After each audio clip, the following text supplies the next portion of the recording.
S'expatrier à l'étranger et aller se construire une nouvelle vie dans un nouveau pays, c'est pas une décision facile à prendre. Nous, on a pris cette décision il y a 2 ans et même en étant parfaitement clair sur nos raisons, c'est pas quelque chose d'évident. Dans les raisons, il y a évidemment toutes les raisons économiques. On a perdu Nord Stream il y a 2 ans. On voit bien l'évolution de l'économie en Europe depuis 20 ans. Ça ne va pas s'améliorer.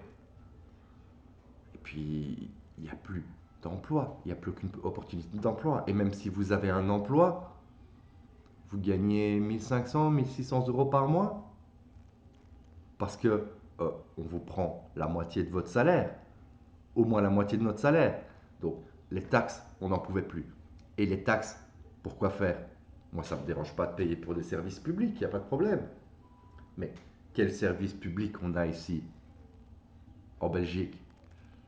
Des super hôpitaux? Des super routes? Des super écoles? Non, on n'a rien de tout ça. Il y a tout un tas d'autres raisons. Il y a l'inflation, évidemment. Il y a tout ce sentiment, toutes ces petites lois liberticides qui viennent s'accumuler petit à petit, qui, qui nous étouffent complètement. Et puis, il n'y a plus aucune opportunité, il n'y a plus vraiment de perspective. Alors, ça, c'est déjà un sacré paquet de raisons. Et puis, on est en train de parler de guerre en ce moment. Mon argent, la moitié de mon salaire qu'on me prend tous les mois en taxes, c'est pas pour financer la guerre, ça c'est hors de question. Hors de question. Peu importe pour qui. Donc, pour nous, c'était clair. C'était clair. Et, mais ce qui m'a vraiment décidé, ce qui nous a vraiment décidé, c'est de regarder nos enfants et de nous demander comment serait la situation dans 10 ans. Parce que ça va pas changer radicalement du jour au lendemain. La situation ne va faire qu'empirer. Dans 5 ans, dans 10 ans, comment sera la situation? Ah ben oui, on parle sur du long terme. D'accord? On est sur une vision long terme. Donc il faut regarder au moins sur 10 ans. Dans 10 ans, comment sera la situation ici en Europe? Est-ce qu'elle sera meilleure? Je ne crois pas. Je ne crois pas du tout. Donc on a décidé de partir à l'étranger. Et à l'époque, je ne savais pas du tout comment faire. Je ne savais pas du tout où aller. Alors ce que j'ai fait, c'est que j'ai décidé que j'allais définir mes critères. J'ai fait toute une liste de critères. Critères économiques, critères politiques, critères environnement naturel, d'accord, population. Qu'est-ce que je voulais? Moi, ce que je voulais, c'était déjà un pays chaud. Bah, moi, j'aime bien la chaleur, je voulais un pays chaud. Je voulais un pays chaud, mais je voulais un pays sans intempéries, sans tremblement de terre, sans ce genre de choses. Je voulais également une terre fertile, un endroit où on peut vivre de la terre très facilement. Je voulais un endroit où l'eau potable est abondante, parce qu'on ne sait jamais ce qui peut arriver. Je ne vais pas vous faire tous les critères, hein, mais voilà, donc au niveau environnement, c'était à peu près ça. Au niveau politique, je voulais une politique stable, je voulais une politique libérale, je voulais un endroit où ce soit facile d'ouvrir un commerce, où on ait des opportunités, où on ne soit pas bloqué dès le départ. Ici, enfin, je ne sais pas comment ce que c'est dans les autres pays, mais ici en Belgique, si vous voulez ouvrir un commerce, vous commencez par payer. Donc, je voulais un gouvernement qui ait une politique qui soit libérale, qui soit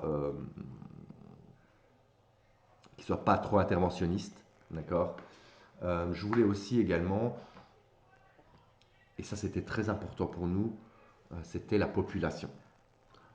On voulait un endroit où les gens, euh, où la culture était encore très présente, des gens qui ont encore des valeurs comme la famille, des valeurs comme la charité, des valeurs comme l'entraide,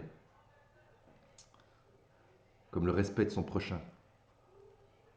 On voulait tout simplement fuir cette décadence que l'on voit en permanence et de plus en plus présente tous les jours. Et même si ça paraît être un pays de rêve, je me suis dit que j'allais trouver ça. Et j'ai décidé donc de confronter ce rêve à la réalité. C'est-à-dire que j'ai imprimé une liste avec tous les pays du monde. Et je commençais pays après pays à comparer ça avec mon pays idéal. Ça m'a pris 10 mois de recherche. 10 mois de recherche et des pays, j'en ai vu un bon paquet. Je dirais à peu près une centaine. Mais finalement, au bout de 10 mois, j'ai quand même trouvé ce que je cherchais. Et pas qu'un peu. C'est-à-dire que ça a coché toutes les cases directement. Et là, je savais que j'avais trouvé ce que je cherchais. Un pays où il fait chaud, un pays où la terre est fertile, qui vit beaucoup sur l'agriculture, un pays où il y a des milliers et des milliers d'années de réserves d'eau potable, un pays où les gens sont libres d'entreprendre, un pays où les gens ont des valeurs.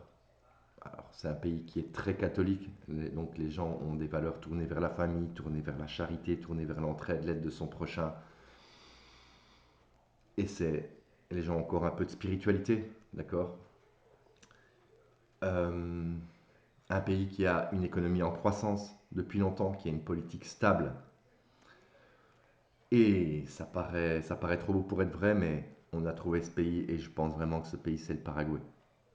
Le Paraguay euh, a une économie très stable, une économie qui est en croissance. On a 10 fois plus de croissance au Paraguay qu'ici en Belgique.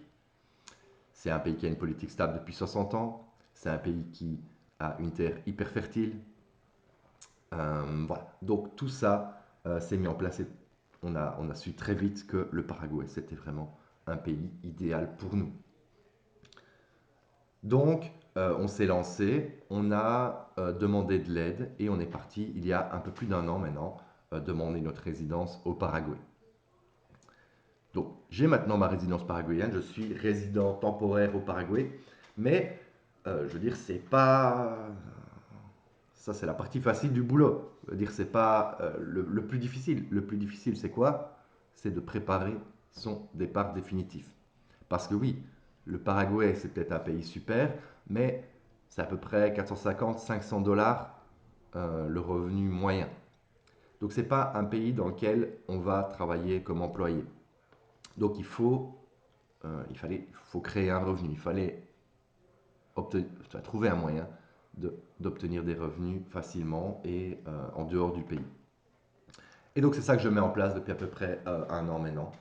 Et on n'a pas fini. Je veux dire, on en a encore pour quelques mois ici de préparation. Et en vrai, on va vendre toutes nos affaires pour partir avec le moins encombré possible. Et ça, c'est prévu pour septembre. Donc voilà, si c'est quelque chose qui vous parle, si vous voulez plus d'informations sur le Paraguay, si vous voulez un petit peu plus d'explications sur les raisons de mon départ, ben, je vous invite à vous abonner à la chaîne parce qu'on en parle ici tous les jours. Également, j'essaye de mon mieux de faire un maximum, de donner un maximum d'informations, un maximum de conseils pour que vous, de votre côté, vous puissiez avancer et vous puissiez vous faire votre propre idée, tout simplement. Mon idée avec cette chaîne, c'est simplement de partager mon expérience, de partager ce que j'ai pu apprendre pour vous faire gagner du temps. Voilà, donc si je peux vous aider, surtout n'hésitez pas, vous avez mon WhatsApp, vous avez mon Facebook, vous avez tout ce qu'il faut. Vous me faites un petit message et on en parle sans problème entre nous. Voilà, je vous souhaite une très belle journée, à demain.